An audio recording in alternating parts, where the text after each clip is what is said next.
For today's shave, we're going to be using Uncle John's I Don't Always Shave and the Gold Dollar 66. Stick around.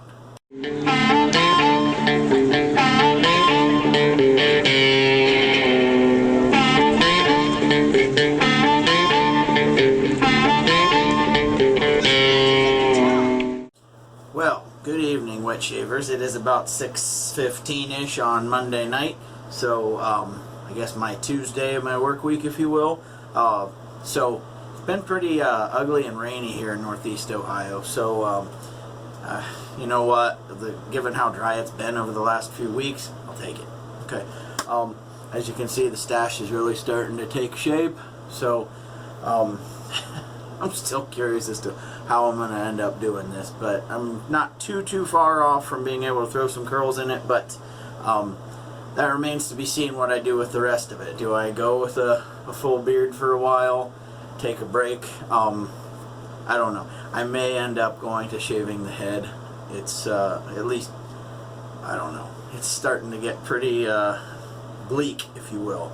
So my daughter made me a tie-dye, her first try at it. So I threw her one or two of my tank tops and told her to have fun. So this is what I got. So hopefully we get one with a little more color, but I'm not complaining. This is nice. She was just excited that I'd be wearing one for this. So any which way, today we are going to be using something I got in the mail today. We're going to be shaving with Uncle John's I Don't Always Shave. Okay, it's starting to be true.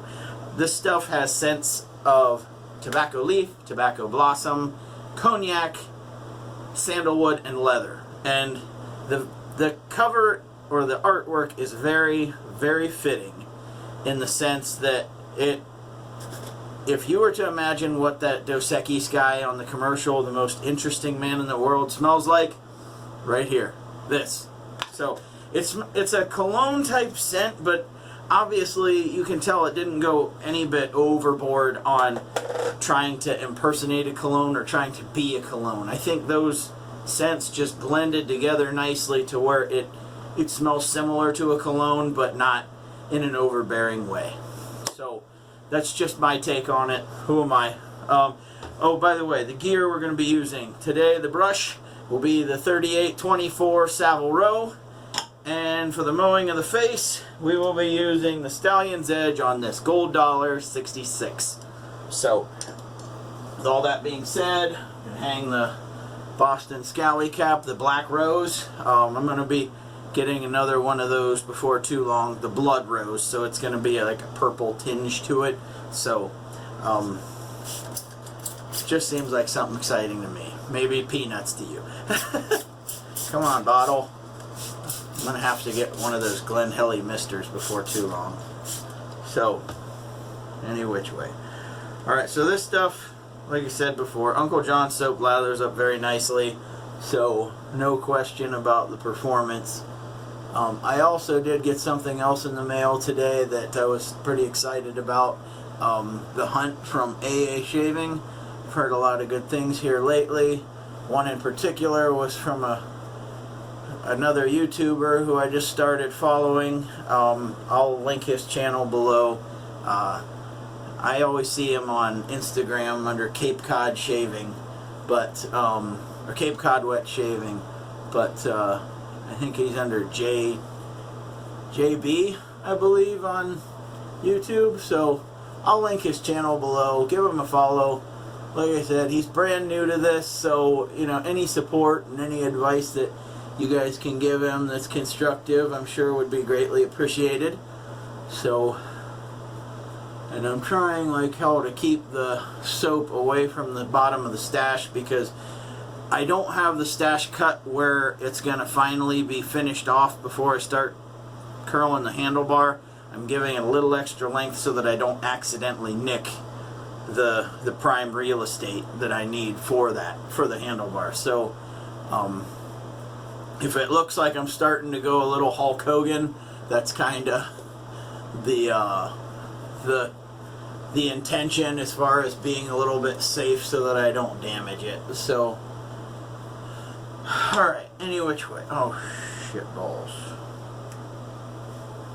Just stand the Savile Row up instead of laying it in the...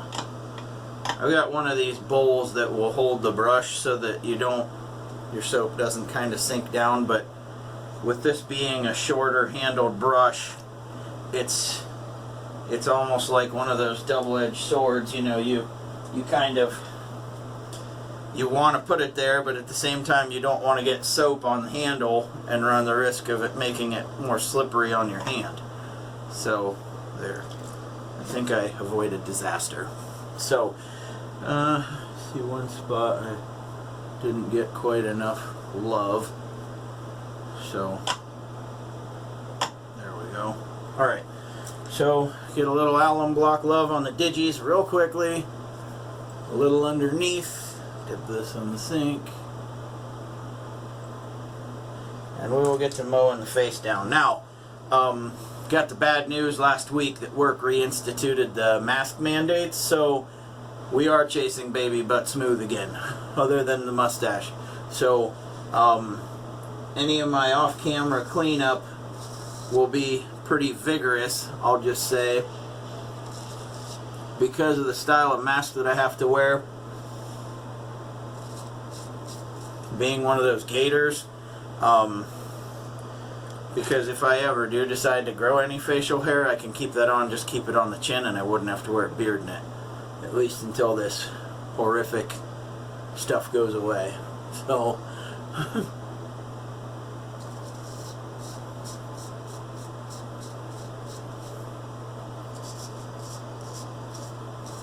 for those of you who couldn't tell over the last however long I've been doing these videos, I'm in no way, shape, or form a fan of the mask mandates.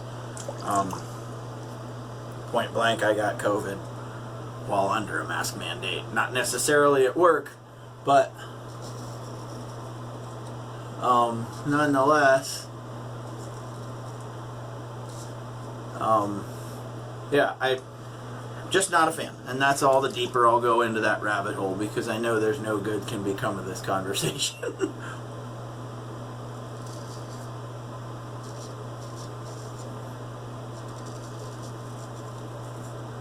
And I've been getting quite a bit of practice with the WEC here lately, so using a straight razor of this size again is almost not intimidating in any way, shape, or form, kind of a big relief, because just lining up this side is always a pain in the ass, just because of my line of sight, both the camera and the mirror.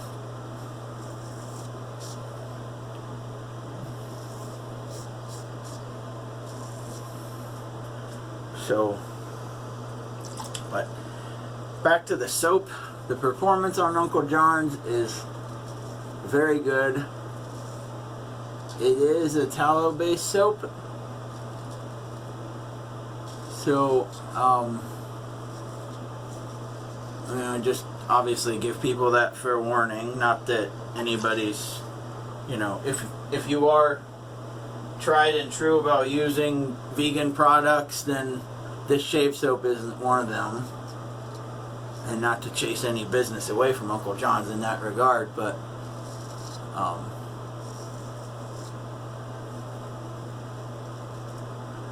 I, for one, am not strictly a vegan preference on soap. I tend to chase good scents, and regardless of what base they happen to come in, I'll use them.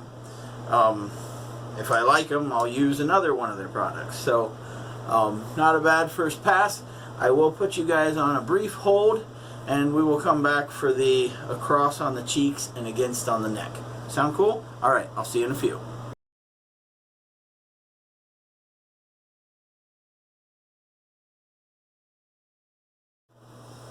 Okay, shavers, we're back.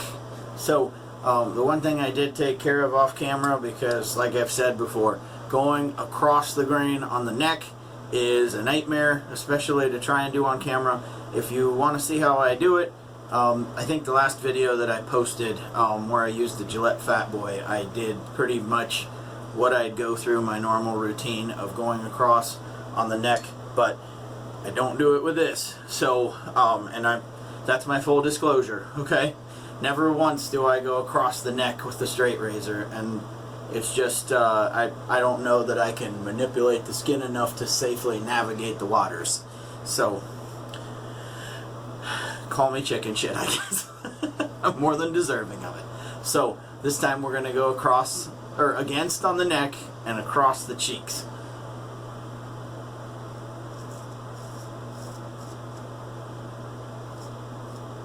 And you know you got a really good edge when you don't feel like hardly any tugging at all. I don't feel any whatsoever. I generally, on my straight razors, will put a minimum of about 100 laps on them in between uses.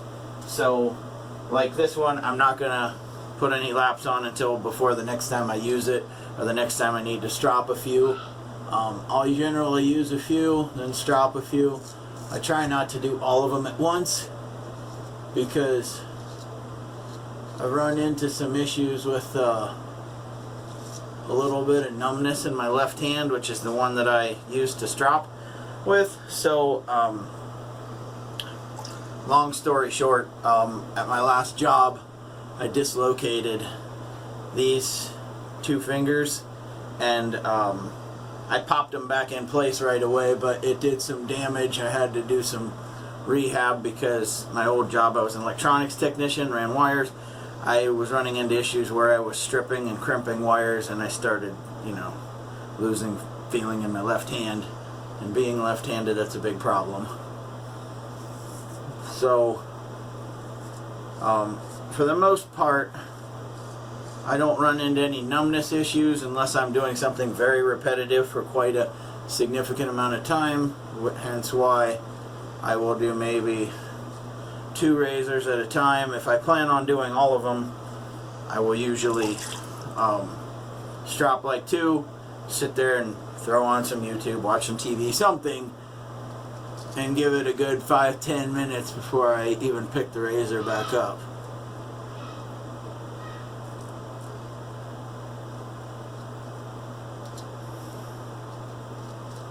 Yesterday before work I did get myself right here, so this little bump, I don't even know that it's a zit, got busted open earlier on the first pass. I doused the hell out of it with cold water and it pretty much subsided, but I mean, it's not actively bleeding, but it's not staying at bay like I wished it would.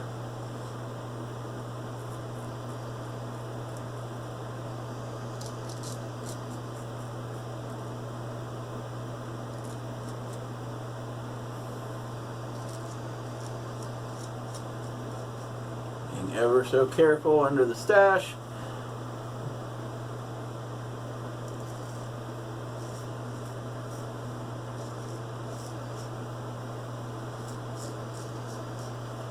So, not a bad shave at all. Okay, so I'm going to rinse up real quick, drain this sink out, and I'll be back for the post shave. So, you guys hang on. Not that you're going to miss me. This is going to be like instantaneous. I will see you in a minute. Okay, so we're back. So, I don't have my mustache oil or anything down here, or beard oil.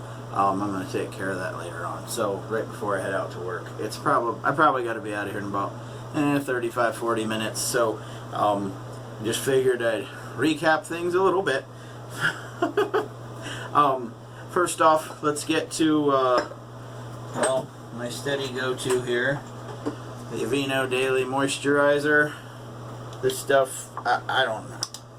Like I said, I really prefer it. Some people, don't need to take as many post-shave product steps as I do. And I'm definitely not saying their skin isn't as healthy as mine. I've got kind of Nancy boy skin at times. So, in that regard. So, we're going to go to the I don't always shave aftershave. These aftershaves by Uncle John's are witch hazel based, so little burn if any, but these things, the scent on these lasts forever. I used one of his the other day. I want to say I used the pipe smoke one because I can't get enough of that lately. Yeah, like I said, this scent is very intriguing. You know, people will definitely know that you've walked by wearing this stuff. For some reason, I'm getting just a hint of some peppery, you know, a vibe to it, and not in a bad way. But like I said, cognac, tobacco, sandalwood, leather, all of those things are blended masterfully for this scent, because this stuff, like I said, people will know you were there, and people will definitely do like a double take as to who the hell was that? What was that? You know, so if only he made his mustache wax in this scent. John, maybe I can work out a deal with you once this gets just a little longer.